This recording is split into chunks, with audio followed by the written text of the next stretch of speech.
अस्सलामुअलैकुम everyone, this is me Hina Niazi और मेरे साथ हैं चौधरी इरफान ज़हीर और आप लोग देख रहे हैं show time with Ramiz Raja T20 world cup special. सबसे पहले तो वेलकम बैक। मुझे लगता है आपने जैसे लैंड किया आपने सेट पे लैंड किया है। हाँ बिल्कुल, मैं सुबह ही पहुंचा हूँ और ओबियसली आते साथ फिर पहला काम था कि काम पे आना था। So how was your trip? और फिर पाकिस्तान का सुपर 8 में ना पहुंचना, आप तो बहुत खुशी खुशी गए थे कि फाइनल के बाद आएंगे। ना it was amazing trip. Obviously आपको काम करने का, सीखने का बहुत कुछ मिलता है। बस इसमें कमी ये रहेगी कि पाकिस्तान नहीं जीत पाया और ख़ास तौर पे पाकिस्तान और इंडिया का जो मैच था, रमीज भाई भी उधर मौजूद थे, जो बज़ था, जो वाइब थी, जो एटमॉस्फेयर था, मैंने अपनी ज़िंदगी में ऐसा नहीं देखा।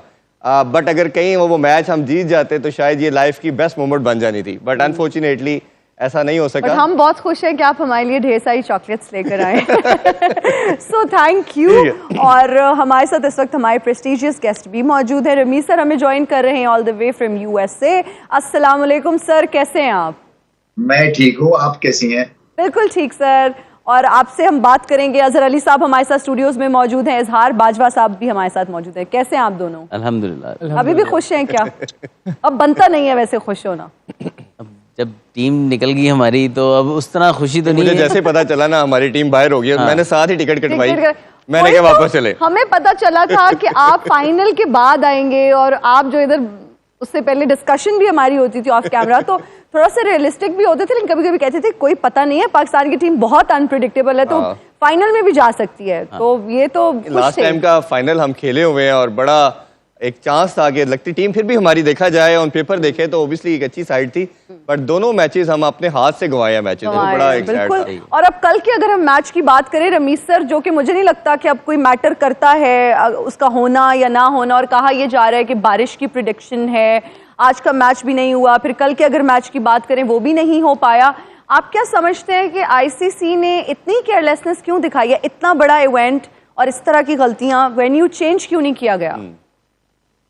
देखिए, बहुत सारी चीजें जो है ना from administrative point of view बेहतर होने वाली हैं, इसीलिए जो फुटबॉल है और आपकी रग्बी जो है ना, ये बहुत आगे निकल गए हैं, क्योंकि ये उसी वक्त डिसीजन ले लेते हैं। और ये नहीं है कि कोई रेड टेप है कि 10 बंदों से पूछना है, उसमें पॉलिटिक्स कई दफा लग जाती है।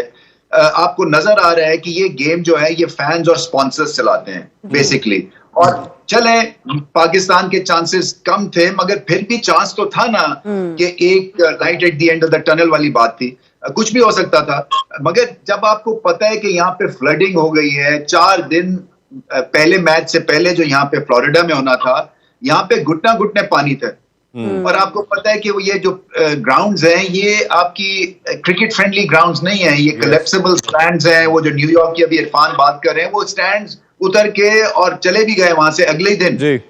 सो ये जब आपको पता ही नहीं है कि इसका कैरेक्टर क्या है आउटफील्ड का, और इतना बड़ा टूर्नामेंट है, वहां पे डिसीजन मेकिंग स्ट्रांग होनी चाहिए थी, और वहां पे समहाउ जो है ना, ये हम हमेशा लैक करते हैं कि उसी वक्त हम डिसीजन ले सकें, ताकि ये फैंस देखें जो भी है।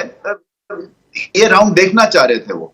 अब ये राउंड जो है ये न्यूयॉर्क में हो सकता था, वहां आज 100 डिग्री टेम्परेचर है, सूरज निकला हुआ है, तो ये एडजस्ट करना चाहिए था। ये बिल्कुल आप सही कह रहे हैं। सर हमने बात की, दूसरी तरह हमने स्ट्रगल किया, और लास्ट टाइम के दोनों फाइनलिस्ट थे। दूसरा इंग्लैंड भी अगर आज मैच डिलेड हो रहा अगर नहीं होता तो उनके भी चांस जो है वो फाइनल में पहुंचने का खत्म हो जाएगा समहाउ। तो ये इस तरह का वेदर का कैलकुलेशन, इसको देखना, ये उनका पार्ट नहीं है क्या?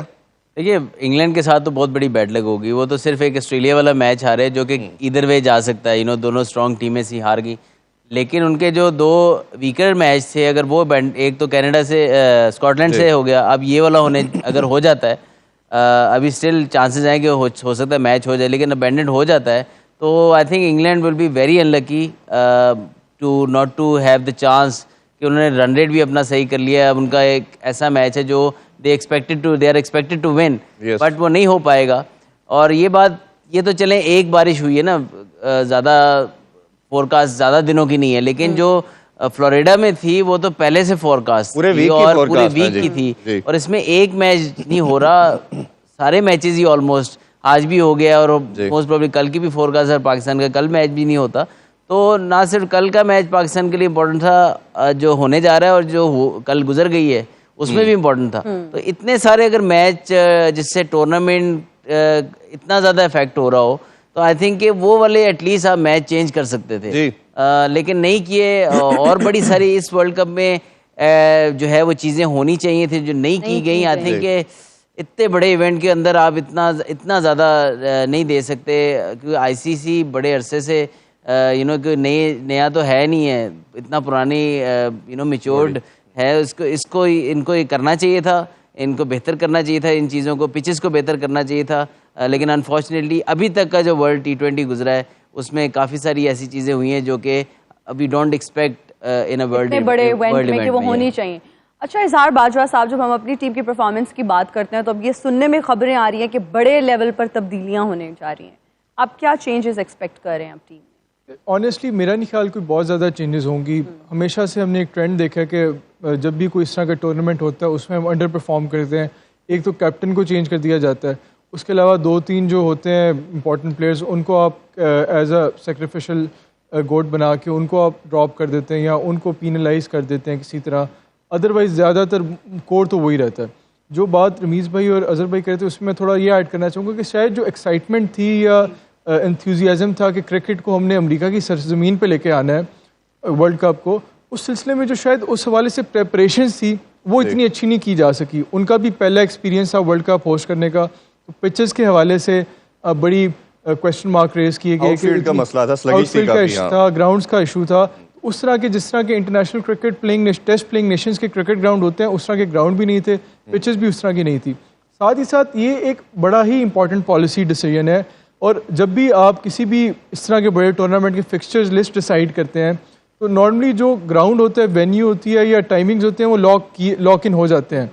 इस बारे में आईसीसी को डिबेट करनी चाहिए कि अगर कोई इस तरह का अनफोर्सीन सर्कमस्टांसेस की वजह से which is beyond the control of human powers कोई ऐसे इवेंट्स हो जाते हैं, फ्लड हो जाता है या बारिश हो जाती है, तो क्या इस तरह की पॉसिबिलिटी है कि आप विद इन टूर्नामेंट आप वेन्यूज़ चेंज कर सकेंगे? नहीं, अभी तक तो ऐसा हमने नहीं कोई प्रेसिडेंट देखा, मेरे नॉलेज में तो नहीं कि ऐसा प्रेसिडेंट कि आपने ड्यूरिंग द टूर्नामेंट कोई इस तरह की इश्यूज़ आ गए हैं, वेन्यू के इशू आ गए हैं, वेदर का इशू आ गया कि आपने during the tournament venue change कीजिए। इस हवाले से डिबेट होनी चाहिए क्योंकि it's not good for the cricket.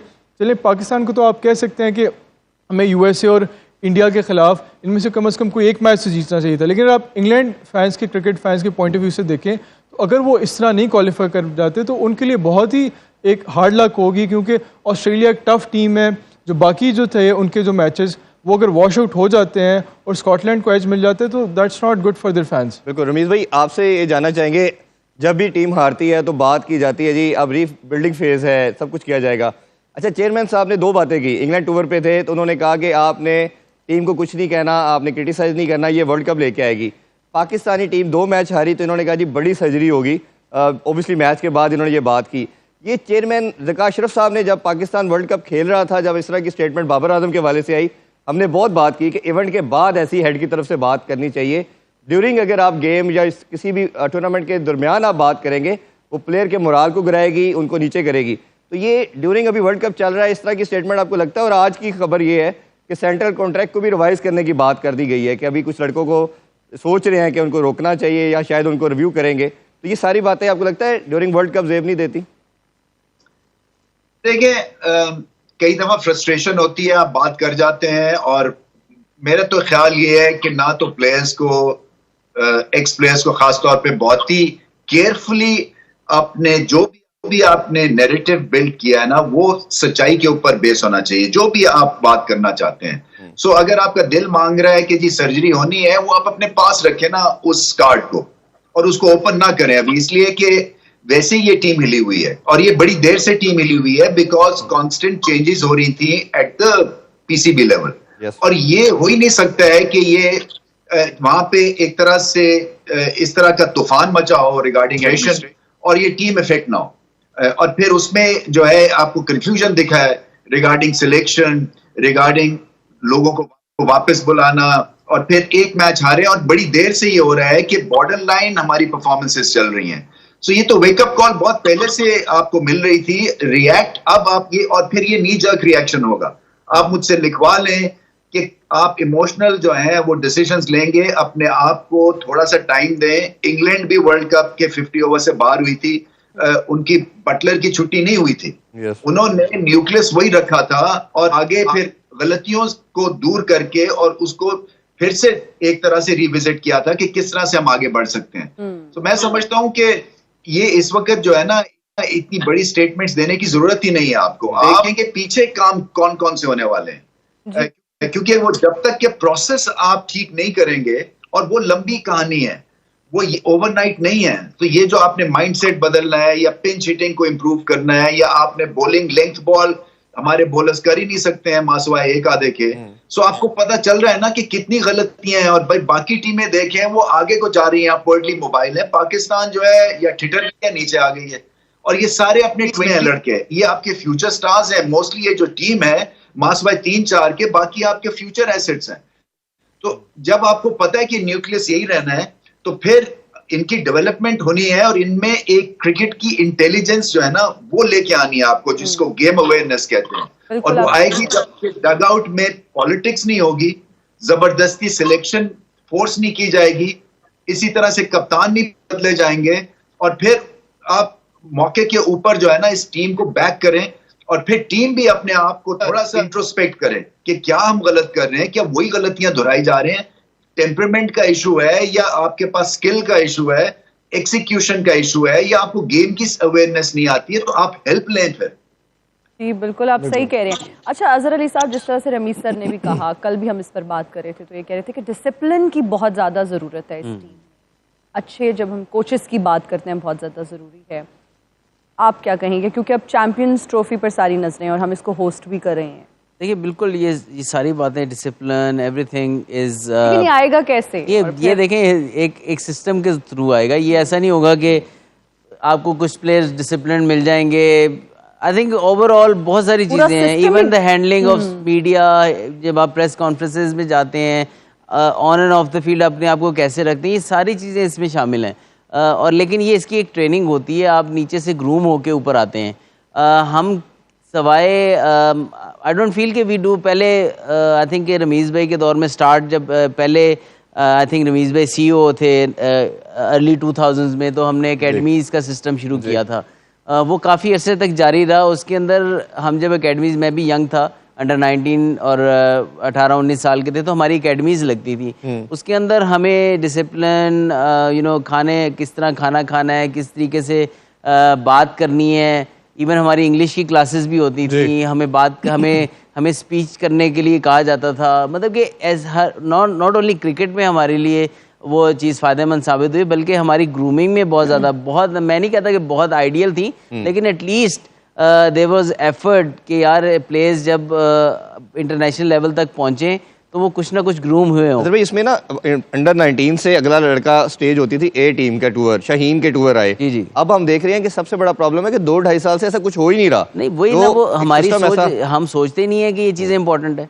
हम काफ़ी सारी चीज़ें हमने ऐसे कर दी, यार ये नहीं है, बस इंटरनेशनल मैचेस हो रहे हैं, बस काफ़ी हैं। भाई इंटरनेशनल मैचेस तो हो रहे हैं, लेकिन उसको फीड तो जब कितनी देर वो प्लेयर चलते रहेंगे, हम बैकअप कैसे तैयार करेंगे? हम अपने अंडर 19 प्लेयर को किस तरह ग्रूम करके शाहीन में लेके आएंगे, किस तरह शाहीन से फिर वो पाकिस्तान टीम में आएगा। एक स्टेजेस होती है ना, वो स्टेजेस हमने किस तरह, पहले अंडर 16 तक के ओवरसीज टूर होते थे, तो आई थिंक वहाँ से बच्चे सीखते थे। मैंने खुद अंडर 15 पाकिस्तान का टूर किया हुआ है, तो एक आप बाहर जाते हैं, आप सीखते हैं, दूसरे कल्चर्स में जाते हैं, आपको दुनिया देखने को मिलती है, उससे आप पॉजिटिव चीज़ें सीखते हैं। हम जो है वो चाहते हैं कि बस डायरेक्ट करके पाकिस्तान खेले प्लेयर, और वो हर चीज़ उस तरह हैंडल करे जिस तरह उसको करनी चाहिए। ऐसे बदकिस्मती से होता नहीं है। और जब हम अपने प्लेयर्स की फिटनेस की बात करते हैं, फिट रहना भी बहुत ज़रूरी है। एक स्पोर्ट्समैन के लिए, एथलीट्स के लिए फिट रहना बहुत ज़रूरी है। और जब फिटनेस की हम बात करते हैं तो न्यूट्रिशन की बात करते हैं। सबसे ज़्यादा जो एक इम्पॉर्टेंट रोल प्ले करता है आपकी डाइट में, वो दूध इज़ रियली इम्पॉर्टेंट। और आप लोगों को यहाँ पर एक खबर देते चलें कि जी एक प्रपोजल आया है, बजट जो हमारा आया उसमें 18% जो है वो अब टैक्स लगाया जाएगा पैकेज्ड मिल्क पर, विच इज़ वेरी अनफेयर। क्योंकि हम अगर मैल न्यूट्रिशन की बात करें और इस तरह की बहुत सारी और डिजीज़ की बात करें, तो वो जन्म ही यहाँ से लेती हैं। और जब हम दूध की बात करते हैं, पैकेज्ड मिल्क की बात करते हैं, हाइजीनिक होता है, साफ़ होता है, उसका इस्तेमाल हमारे लिए आसान है और लोग उस पर ईजिली ट्रस्ट कर सकते हैं। और आई एम श्योर आप सबके घरों में भी इस्तेमाल होता होगा। 90% है ना, देखे दुनिया सारी में ये दूसरा दूध चलता है, पैकेज दूध चलता है। और हमारा पाकिस्तान में अनफॉर्चुनेटली लाइक 90% जो है वो दूसरा गवाले का हम दूध यूज करते हैं। गवाले को, और अगर गवाले के दूध की हम बात करते हैं तो उससे कितनी डिजीजेस होती हैं, वो पता नहीं पानी मिक्स करके या पता नहीं क्या क्या उसमें मिक्स करके बेच रहे हैं, वो हमें नहीं Chemical पता डाला जाता है, yes. पुटिंग आवर हेल्थ, बिल्कुल एक रिस्क पे हम अपनी सेहत को डाल रहे हैं। तो जो हमारे प्लेयर्स हैं, जब हम फिटनेस की बात करते हैं तो अच्छी डाइट लेना, जब हम इंडियन प्लेयर्स की बात करते हैं, जब हम विराट और बाबर का कंपैरिजन करते हैं तो आप देखें कि विराट कोहली कितना ख्याल रखते हैं अपनी डाइट का, और प्रॉपर उनके फिटनेस ट्रेनर्स हैं और न्यूट्रिशनिस्ट हैं, प्रॉपर उनके कोचेज हैं जिनको बताया जाता है कि आपने किस तरह से फिट रहना है। और आई एम श्योर आप लोग भी अपने घर में जो दूध इस्तेमाल करते होंगे वो पैकेज्ड मिल्क होगा। लेकिन ये कितनी अनफेयर बात है कि गवाले के दूध इस्तेमाल करेंगे गवाले के दूध पर कोई टैक्स नहीं लगाया गया, जो कि आपकी शायद जिंदगी के साथ भी खेलता है, सेहत के साथ भी खेलता है। खुला दूध जो हम इस्तेमाल, हम तो घरों में नहीं करते, बहुत सारे लोग करते हैं, वो कंपैरेटिवली सस्ता तो होता है, लेकिन उसमें क्या जा रहा है ये हमें नहीं सोल्यूशन पता। है ना एक मेरे पास, क्या? कि अगर हम गवाले को पहले चेक कर लें वेदर ही इज फाइलर और नॉट, अगर फाइलर होगा तो फिर उससे दूध लेंगे, नहीं होगा तो नहीं लेंगे। वैसे कितनी गलत बात है ना कि वाहिद ऑलरेडी हर चीज में टैक्स ऐड हो गया। मैं तो मेकअप वाले टैक्स को लेके बहुत ज्यादा परेशान थी कि मेकअप अब खरीदना जो है ना वो बहुत मुश्किल हो गया, इतना ज्यादा उस पे टैक्स वो लगता है। वो चाहते हैं कि इन और आउट एक नहीं, रहे। वैसे भी आपको तो इतना लॉस नहीं, आपको ज्यादा मेकअप की जरूरत तो नहीं पड़ती। जी जी, thank you for the compliment. लेकिन मैं परेशान ये हूँ कि जो घर में हम अच्छी कॉफी पीते हैं, शेक्स पीते हैं, और वो जो पैकेज्ड मिल्क हम एंजॉय करते थे, 18% टैक्स का उस पर प्रपोजल आ चुका है, विच इज़ वेरी अनफेयर।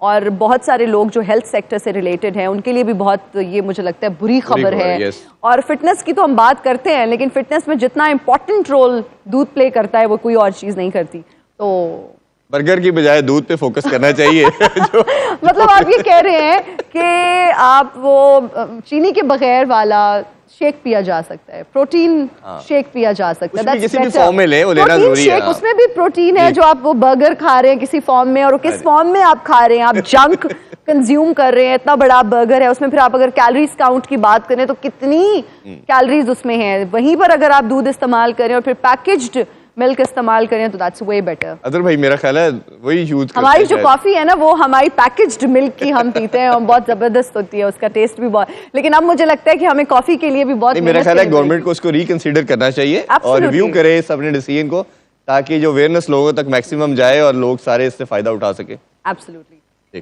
जी। आप फूड के ऊपर ऑब्वियसली जब भी जितना टैक्स लगेगा वो सारी बात है जो कंज्यूमर है उनके ऊपर आएगा, क्योंकि ये डायरेक्टली जो सेल कर रहा है उस पर तो नहीं आएगी, तो जो बोझ है वो तो बायर पे ही आएगा। आई थिंक थोड़ा सा टफ ऑन द बायर। माएँ बहुत ज़्यादा परेशान है। स्कूल गोइंग जो बच्चे हैं उनके लंच बॉक्सेस जब वो साथ बना के देती हैं, उसमें एक वाटर बॉटल होती है जिसमें अब वो दूध और उसमें कुछ शरबत भी ऐड कर देती हैं, शेक्स बना सकती हैं वो ऐड करके। लेकिन अब वो बहुत ज़्यादा परेशान है। बच्चे जो समर कैंप्स के लिए जाते हैं, गर्मी बहुत ज़्यादा होती है ना। इसमें आपने जैसा कहा कि मेरा यूएसए में एक बंदे से मुलाकात हुई, उनकी ये फैक्ट्री थी जो बच्चों की स्वीट्स की फैक्ट्री थी। अच्छा। वो बता रहे थे कि ये यूएस का लॉ है वो सबसे क्रिटिकल आई रखता है इसके ऊपर, बच्चों की स्वीट्स के ऊपर। और पाकिस्तान में मेरा ख्याल है सबसे जो इग्नोरेंट लॉ होगा वो इसके ऊपर होगा। गली मोहल्ले के अंदर आपकी कोई लॉ ही नहीं है। आपको लगता है कोई लॉ है? कुछ भी बेच रहे हैं, क्योंकि वो बच्चों की हेल्थ के लिहाज से सबसे कॉन्शियस है। और हम लोग जो है वो सबसे जिसे इग्नोरेंट कहना चाहिए वो है कि कोई पता ही नहीं है किसी को कितने की इधर कॉफी मजे कैसे की बन रही चीज है कि बच्चा रो रहा है तो कन्वीनियंट है ना, आप उसको कैंडी खिला दे दें, दें या आप उसको आजकल तो गैजेट दे दें। खैर ये तो हम एक मैसेज था या एक रिपोर्ट भी थी और एक न्यूज़ भी थी जो हमने चाहा कि आपसे शेयर की जाए, बिकॉज बहुत ज़रूरी है अवेयरनेस के लिए। और आई एम श्योर हमारी गवर्नमेंट इस पर कोई स्टेप लेगी। और ये जो टैक्स 18% ऐड कर दिया गया है जिसे हम बहुत ज़्यादा परेशान हैं, I hope and I pray कि ख़त्म कर दिया जाए या इसको कम कर दिया जाए। या पाकिस्तान टीम के हारने के ऊपर टैक्स लग जाए तो शायद काम आ जाए। नहीं, I don't think so, I highly doubt that. अभी लेते हैं एक ब्रेक, हाजिर होंगे ब्रेक के बाद। देखते रहिए show time with Ramiz Raja T20 world cup special. And we are right back after the break. You are watching show time with Ramiz Raja. जी, बात करें अदर भाई, काफ़ी ज़्यादा ये डिस्कशन होना शुरू होगी कोचिंग की, जैसे बात की। अब मेरा मानना ये है कि कोचेस का रोल सिर्फ टीम को ट्रेन करना नहीं है, आपका सिस्टम नीचे जो है उसको भी देखना है। और अगर हम देख रहे हैं कि गैरी क्रिस्टन का रोल 6 मंथ होगा टेंटेटिव, इसी तरह हम ग्रिस्पी की बात करें तो उनका भी होगा। तो ये जो आपके यंगस्टर को देखना, इनको इंडक्ट करना, ये किस तरह मैनेज हो पाएगा? क्या Azhar Mahmood as assistant coach ये चीज़ें कर पाएंगे? देखिए बड़ा टफ है जब आपका कोच कंट्री में रहे, ज़्यादा टाइम ना स्पेंड करे या बहुत कम टाइम रहे। आई थिंक बड़ा मुश्किल है कि जो टैलेंट आ रहा है उस पर नज़र रखना, बट आई स्टिल बिलीव कि अगर आपका पाथवे बेहतर है और आपका सेटअप अच्छा है तो फिर भी चीज़ें हो सकती हैं। वो अगेन बात वही आ जाती है घूम फिर के वहीं कि आपने किस तरीके से इन चीज़ों को लेकर चलना है, आपका सिस्टम राइट होना चाहिए। और जो नीचे जो लोग लगाए हैं गैरी कर्स्टन के नीचे, वो कितने ऑनेस्ट हैं, कितने हार्ड वर्किंग हैं और कितना वो टाइम इन्वेस्ट करते हैं इन चीज़ों को करने के लिए। आई फील कि एट टाइम्स आप बस ये कर लेते हैं कि यार इसकी ये जिम्मेदारी है, ये जिम्मेदारी, लेकिन कोई भी अपनी जिम्मेदारी, पाकिस्तान में मसला सबसे बड़ा यही है कि हम अपनी जिम्मेदारी सही तरह नहीं निभाते। हमारा ये होता है कि दूसरे की डोमेन में घुसने का जो है ना वो आदत ज़्यादा होती है, लेकिन अपना काम हम पूरे तरीके से नहीं करते। तो लेकिन जिसकी जो ड्यूटीज़ हैं, जो उसकी जिम्मेदारी लगाई गई हैं, वो अगर सही तरीके से निभाए तो आई एम श्योर कि वो अच्छे तरीके से इस चीज़ को हैंडल ज़रूर कर सकता है। लेकिन आई स्टिल बिलीव जो हेड कोच है वो वहाँ पर होना बहुत ज़रूरी है। और हेड कोच जो भी आए बाहर से, वो कोशिश करे कि जो लोकल यहाँ पे एक्स क्रिकेटर्स हैं, वो कोचिंग में इंटरेस्टेड हैं, उनको कोचिंग ट्रेन करे। ये नहीं कि नॉलेज तो हर क्रिकेटर के पास होता है, हाँ। लेकिन कोचिंग कैसे करनी है, टीम कैसे चलानी है, उसका पेशेंस लेवल क्या होना चाहिए, किस तरह स्ट्रक्चर बनाना है, उस तरह आपके लोग तैयार होने चाहिए नीचे, ताकि आपको बार बार बाहर ना देखना पड़े। इसी तरह ही आपके फिजियोज हैं, डॉक्टर्स हैं जो स्पोर्ट्स मेडिसिन के हैं, जो अगर बाहर से लेते हैं तो उनकी ड्यूटी भी यही होनी चाहिए कि वो नीचे आपकी लोकल जो ह्यूमन रिसोर्स है उसको रेडी करके, ताकि आपको बार बार बाहर ना देखना पड़े। कोचेस रहेंगे तो करेंगे ना, कोचेस तो लेकिन ये होता नहीं है। हमारे बाहर वाले आते हैं ना, मैं जेन्युइन बात बता रहा हूँ, जो बाहर से लोग आते हैं वो हमारे रंग में रंगे जाते हैं और उनको पता लग जाता है, वो 6 महीने साल गुजारते हैं ना, उनको पता लग जाता है सर्वाइव कैसे करना है और कैसे। उनका भी यही होता है कि उनको भी केयर नहीं होती कि पीछे क्या हो रहा है, कि अपना टाइम कैसे अच्छा गुजारना है, बस दैट्स इट। बिल्कुल। रमीज सर, आप आगे जाके क्या चेंजेस एक्सपेक्ट कर रहे हैं हमारी टीम में? किन प्लेयर्स को आप सोचते हैं कि हमें नहीं देखने को मिलेंगे आगे टीम में? मुझे लगता है कि आपकी मिडिल ऑर्डर में चेंजेस होने की जरूरत है जी। और मुझे तो इस वक्त लगता है कि आप सारे भी मिडिल ऑर्डर को बदल दें तो कोई फर्क नहीं पड़ने वाला है, क्योंकि इतनी देर से ये हिट एंड मिस चल रहा है। फिर आपकी जो स्पिन डिपार्टमेंट है उसमें आपको चेंजेस करनी है। आपको जो है फास्ट बॉलर्स भी जो हैं वो कई जो हैं उनकी फॉर्म स्लिप हो रही है, सो उनको टाइम देना है या उनके साथ काम करना है। और ओवरऑल फिटनेस बहुत बहुत इंपॉर्टेंट है। मैं ये समझता हूँ, आपने बात की ना डिसिप्लिन की, ये मैं मानता हूँ कि जो हमारे जो क्रिकेटर्स है ना, इनको टेनिस प्लेयर्स की तरह होना है। एक टेनिस प्लेयर के पास डाइटिशियन होता है, साइकेट्रिस्ट होता है, एक स्पॉन्सर को हेल्प लीड करता है, फैमिली मैटर्स होते हैं, आपकी प्रैक्टिस सेशंस होते हैं, आपकी ओवरऑल आपको एक टूर्नामेंट से पहले ना वो आपको बेस्ट चांस आपने अपने आप को देना है। सो इतने पैसे मिलते हैं, अगर मैं अगर सपोज भागने के लिए मैं एक ट्रेनर रख सकता हूँ या किसी से बात कर सकता हूँ, तो ये लोग क्यों नहीं कर सकते हैं? क्योंकि ये तो इनका तो ये ब्रेड एंड बटर है। सो ये पूरा एक माइंडसेट की तब्दीली इनको लेके आनी है, and it has to start right now. ये नहीं हो सकता कि और बबल में रहना है। देखिए पाकिस्तान चाहे जैसे मर्जी मराइल से गुजर रहा है as a country, economic crunch आपने बताया, दूध महंगा हो गया एंड व्हाट नॉट। सो ये आपको बबल में रह के ना इन चीजों को बीट करके और अपने आप को आपने एक रॉजर फेडरर बनाना है, अपने आप को राफेल नडाल बनाना है, आपको विराट कोहली बनाना है, और इसके लिए मेहनत और इसके लिए चेंज ऑफ माइंड। जी बिल्कुल, आप सही कह रहे हैं। और आपके लिए रमीज सर, अच्छा ये मैं पीसीआर में रिक्वेस्ट करूंगा, खबरदार जो अगर तुमने मुझे क्यू से पहले अंदर एंटर किया, बकरा बकरा बकरा बकरा, हेलो मैं टुडो टुडी टुडो टुडी बकरा बकरा मैं दगे दगे दगे वालेकुम अस्सलाम रमेश भाई, सात समंदर पार मेरा सलाम कबूल हो। वालेकुम सलाम। ऐसा थक तो नहीं कि आप कितने दौड़ते हुए आए, रनिंग करते आए और रमीज भाई की बात भी लंबी तो होगी। आ गए आप। बहुत अच्छा सवाल है सर, मैं ढीठ हूँ। यार बड़े एक्टिव लग रहे हैं आज, क्या काफी सारे क्या लग रहा है आज, बहुत फिट हो गए आप। मैं देखें एक्सरसाइज और ये वो, लड़की कहाँ देख रही हो? मैं ये देख रही हूँ कि पाकिस्तान के जब मैं आता हूँ तो मुझे इग्नोर करती हो। नहीं मैं आपको बिल्कुल इग्नोर नहीं करी, मैं थोड़ा सा परेशान हूँ क्योंकि पाकिस्तान सुपर 8 के लिए भी क्वालिफाई नहीं कर हाँ, पाया। इसमें मैं जरा 2-4 बातें। रमीज साहब आपसे भी थोड़ी सी मैं डिबेट करने वाला हूँ, Debate? तो get ready for it, you are My legend. God. जी ये जो सुपर हिट से हम बाहर में सुने हो गए, जी, आपने सही सुना है। चेयरमैन साहब आपको इन्होंने अंधेरे में रखा है। आपको यकीन है मुझे छोटा सा दिया बना के साथ रख लेते, यानी इन पे इतनी मेहनत की, सही बात है। इन्होंने मेहनत नहीं की। ये तो कोई ज्यादती वाली बात है। और यकीन जाने इनको, रमीज साहब इनको मेरा मैसेज पहुंचा दीजिएगा, क्या? जब ये यहाँ आएंगे तो साउंड प्रूफ कमरे में इनको मेरे साथ बंद करें 1 घंटा और चाबी कोई निगल ले। उसके बाद अगर इन्होंने कोई, अगर ये निकले, आपने बदोबदी सुनाना है इनको फिर। Oh God. बदोबदी सुनाना थोड़ा है सा फिर आप। सुनाए तो सही। आए आए हाय। हाय आए हाय ओए होए आए हाय ओए होए बदोबदी बदोबदी बदोबदी। अच्छा, साउंड प्रूफ में क्यों? साउंड प्रूफ ये कि मैं इनको कहीं का नहीं छोड़ूंगा, और आवाम तो मैं बर्बाद कर चुका हूँ। अब जरा मेरे मुंह का जो कैंसर है उनको कानों पे जो पड़े। ये इतनी बड़ी उनके लिए, उनको टॉर्चर देने वाले हैं ना, आई एम श्योर आप अपनी आवाज से। यकीनन। इससे बड़ी सजा नहीं हो सकती उनके लिए। Indeed, young lady, indeed.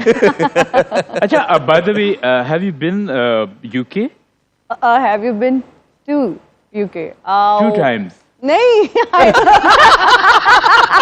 अच्छा, तीसरी बार वीजा नहीं दे रहे क्या? अच्छा, वैसे आप मुझे लगता है कभी यूके नहीं गए। मैं रमीज साहब, मेरी रमीज बात साहब भी सुने, अब आप सब है। कभी यूके गए? नहीं, मैं गया हूँ, मुझे आप आने नहीं देते। मैं उमरकोट की बात कर रही हूँ, क्योंकि आप उसको भी तो यूके ही कहते हैं ना। ये नहीं कि मेरा जोक मुझ पे ही। अच्छा रमीज साहब, मैंने ना, क्योंकि कुर्बानी का सीजन है, मैंने ना इतना सा बैल लिया था, नहीं इतना बिल्ली का बच्चा होता है, मैंने इतना सा बैल लिया था, मैंने उसको 10 साल पाला। मैं जो खाऊं, मैं उस दिन सरदाई पी रहा था, मैंने उसको दे दी। मैं बादाम खाऊं, उसको दे दूं। अब बड़ा हो गया, उससे किसी फीमेल गाय से प्यार हो गया, और वो मेरे पास आया, बोलता है चाहत जी मैं आपका घर छोड़ रहा हूँ। मैंने कहा क्यों? बोलता है मैं जाना चाहता हूँ। मैंने कहा चले जाओ। बोलता है ऐसे नहीं, जायदाद में आधा हिस्सा भी दें। मेरी बेटा था, बेटों की तरह पाला है, बच्चों की तरह तो देना आपके तो पास जायदाद है? जी जायदाद है, ये रही। मैं अपनी जायदाद खुद हूँ जी। अच्छा, सही है। इसी बात पे मेरा ख्याल है ब्रेक की तरफ बढ़ते हैं। ब्रेक से जी, वापस जरूर, आगे जरूर, डिस्कशन जरूर। कंटिन्यू करते हैं। स्टे विद अस।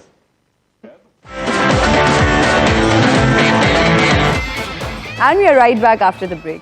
इजहार बाजवा साहब, अब कल के मैच की वैसे तो यही हम खबरें सुन रहे हैं कि बारिश हो जाएगी, और अब अगर मैच हो या ना हो उस तरह से मैटर नहीं करता, लेकिन आप क्या समझते हैं जिन लड़कों को अभी तक चांस नहीं दिया गया, क्या उनको कल चांस देना चाहिए बेंच स्ट्रेंथ को? आई थिंक बिल्कुल देना चाहिए। जिस तरह अबरार है, उनको आपने अभी तक कोई चांस नहीं दिया, या अब्बास अफरीदी है, उनको कोई चांस नहीं दिया, तो उनको डेफिनेटली चांस देना चाहिए। और ये हमारा फ्यूचर है, और इन लड़कों ने हमारे run up to the tournament दिखाया है कि इनमें पोटेंशियल है कि पाकिस्तान को for the longer period of time नुमाइंदगी कर सकते हैं, तो इनको डायरेक्टली चांस देना चाहिए। लेकिन मेरा नहीं ख्याल ये लोग देंगे। बिल्कुल। अच्छा रमीज भाई, एक चीज़ अगर हम देखें तो पाकिस्तानी क्रिकेट में 3-4 साल से हमारा सबसे जो सिलेक्शन क्राइटेरिया था वो डोमेस्टिक की बजाय PSL बन गया कि सबसे बड़ा कमोडिटी है, सबसे बड़ा ब्रांड है।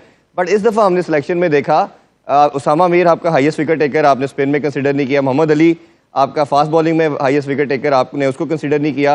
मोहम्मद हारिस को 2-3 साल आपने ट्रेन किया, उसको बनाया। सलमान अली आगा को लेके के ये 3-4 ऐसी सिलेक्शन थी जिनको कंसिडर नहीं किया गया। PSL की चले हम बात करें, बट पैराशूट के थ्रू 3-4 प्लेयर आए। खासतौर पर इमाद वसीम की अगर बात करें तो वो रनिंग बिटवीन द विकेट बड़ी ऑब्वियस थी कि वो लड़का फिट नहीं है। तो ये सारा जो क्राइटेरिया रखा गया, मिस मैच हुआ सिलेक्शन में, इसको कैसे देखेंगे आप? देखिए PSL से आप टैलेंट तो खैर वो प्लेसिड ट्रैक्स होते हैं, सिर्फ टेम्परामेंट टेस्ट होता है कि ओवरसीज भी लोग आए हुए हैं, एक इंटरनेशनल डग आउट बन जाता है, और क्या आप स्टैंड आउट करते हैं या नहीं करते, जो कि आपको डोमेस्टिक क्रिकेट में आपका टेम्परामेंट नहीं टेस्ट होता है अनफॉर्चुनेटली, जब तक ये सारे प्लेयर्स खेले ना वो 3 डे क्रिकेट या 4 डे क्रिकेट। सो ये पैराशूट लैंडिंग जो है ना, यही आपके सिस्टम को जो है ना ये डिस्ट्रॉय करती है।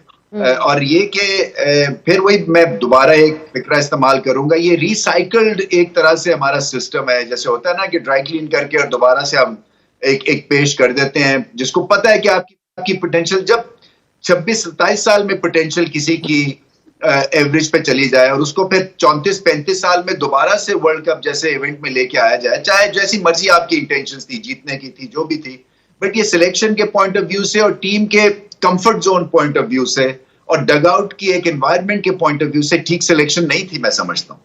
बिल्कुल।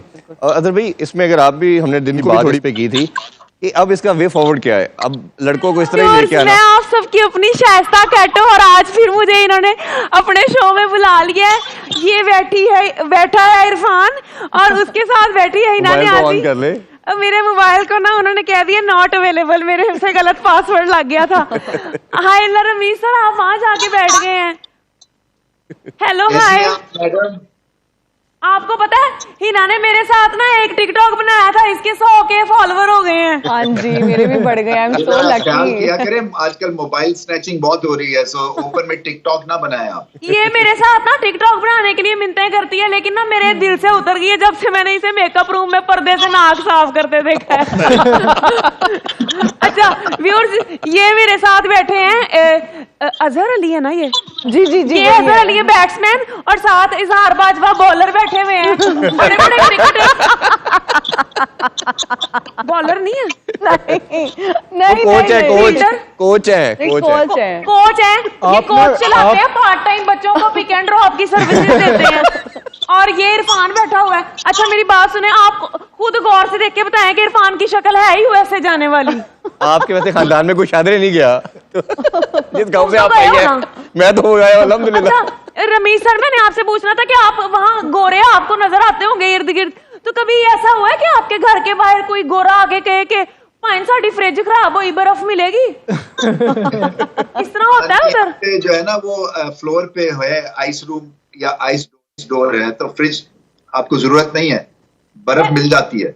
वैसे मैं बात बताऊं, आप पूरे ग्राउंड में बैठ के पूरी दुनिया को कमेंट्री कर रहे होते हो। एक ना मैंने इन्फॉर्मेशन निकाली है, वो आपने सबको बतानी है। आप बताएं। एक जो चूंटी होती है ना, वो आपको दंदी काट सकती है, पर आप चूंटी को दंदी नहीं काट सकते। मेरा दिमाग खराब है, चूटी को मैं ढूंढ के आपका दिमाग खराब हो भी जाए तो आप नहीं काट सकते, ठीक है, बिल्कुल सही आपकी ऑब्जर्वेशन है ना? अच्छा मुझे ये बताओ, ईद की तैयारियां कैसी चल रही हैं? मैं तो हर वक्त ही तैयारी में रहती हूँ। देखो मेरी तो हर रोज ईद होती है। तुम जैसी लड़कियां होती हैं सारा साल मेहनत करती हैं, फिर ईद का इंतजार करती हैं। और इस जैसी लड़कियां पता क्या करती हैं, शो में आ जाती हैं ना। हाँ, और इस जैसी लड़कियां पता क्या करती हैं हमारे गांव में ना इरफान, ये ना सारी जिंदगी मेहनत करके ना बड़ी सारी काली पराडो निकालेगी, और अपने मोहल्ले में जाके गाना पता कौन सा लगाती है, वे गुजरा वे। या फिर वो वाला चिट्टा चोला सीवे दर्जी, ये एक ऑप्शन। अब ये गाना लगाना बनता है पराडो में। देखो जरा, नहीं, बिल्कुल नहीं मैं तो जब पराडो लूंगी तो मैं अच्छा सा ही गाना लगाऊंगी, जैसा कि आप जैसा कोई मेरी जिंदगी में आए। तो रमीज सर, ये मैं आपको डेडिकेट कर रही हूँ। अल्लाह वैसे ही आप जेबरे बड़े बड़े अच्छे लग रहे हैं। अच्छा आप कह रही थी जब आप आएंगी आपने हमारे सेलिब्रिटीज के साथ कोई टिकटॉक बनानी है। मैंने आते ही बताया, सच बोला है, मेरा आईफोन अनअवेलेबल हुआ है, गलत पासवर्ड लगा के। ये क्या आपका अपना ही है? ये मेरा अपना है। देखो मेरे अम्मी अब्बू की तस्वीर नहीं तुम्हें नजर आ रही? अच्छा ओ हाँ, तो ये अब उन्होंने पता असल में ना वो मेकअप नहीं ना किया होगा आपने, तो वो पहचान नहीं रहा। नहीं आज नहीं, मेकअप पासवर्ड मुख्तलिफ लगाना किया था। हुआ है। आज वैसे मेकअप मुख्तलिफ किया हुआ है, ये ग्रीन कलर का मेकअप किया हुआ है, नियॉन कलर जब मैं आई थी के ना तो ब्लू था, आज ग्रीन है। लेकिन तुमने मेरी मूंछें नहीं देखी? हाँ ये क्या सिग्निफाई करती हैं? मुझे ये वही मूंछें हैं जो तुम पार्लर में जाके कटवा देती हो।